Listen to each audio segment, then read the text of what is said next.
Bows and arrows have long been associated with Native Americans, used primarily as hunting tools and also as weapons of war. Recently, the Culture Department of the Santa Ynez Band of Chumash Indians has been working to revive the native tradition of archery on the Chumash Reservation in Santa Ynez, California. The concept for the Samala Archery program started with community members that traveled throughout California and attended different archery shoots. They wanted to bring that concept here to the reservation, so that's when we kind of ran with the idea and started doing shoots once a month, and we've been offering it for over a year.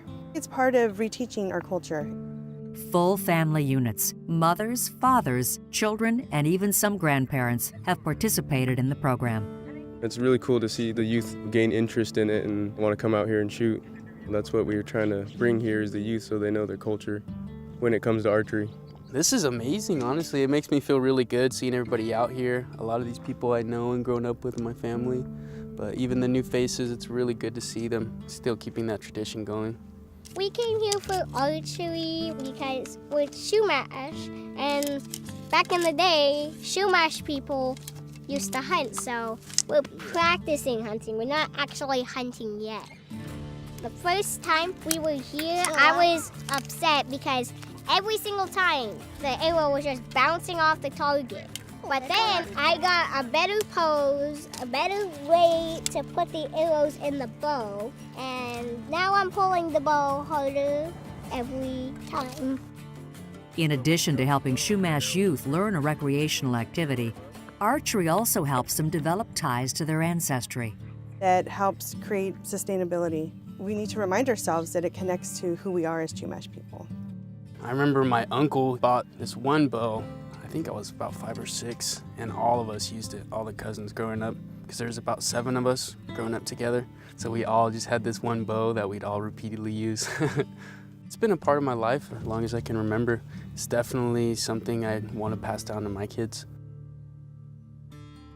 The monthly archery shoots take place on the parcel of land known as Camp 4. These 1,400 acres of ancestral land were purchased by the tribe in 2010 and taken into federal trust in 2017 to become part of the Chumash Reservation.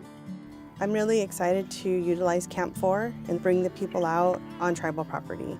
When we're out here, we're around the oak trees, we see a lot of wildlife, and I just think it's a beautiful place to get our children and our families out in nature and reconnect. Just looking around at the valley definitely brings you back because, our ancestors were looking at the same thing at one point. The Culture Department has plans to expand the program in ways such as teaching participants to craft their own bows and arrows from the same materials their ancestors used. The beautiful craftsmanship they put into these tools they used is amazing, just with the limited resources they had. It would be awesome to start seeing kids build their own bows, making their own self-bows the traditional way. I would like to see that. The growing success of the tribe's archery program is evident by the enthusiasm of its participants and their desire to see the program expand and continue. It's really important to keep this going. It's really vital for our traditions to stay alive because it represents who we are as individuals and as the Kalawashak people. My goal is to get all the way out, and then once I can get it all the way out there and get it stuck in there, then I'm ready to actually be a hunter.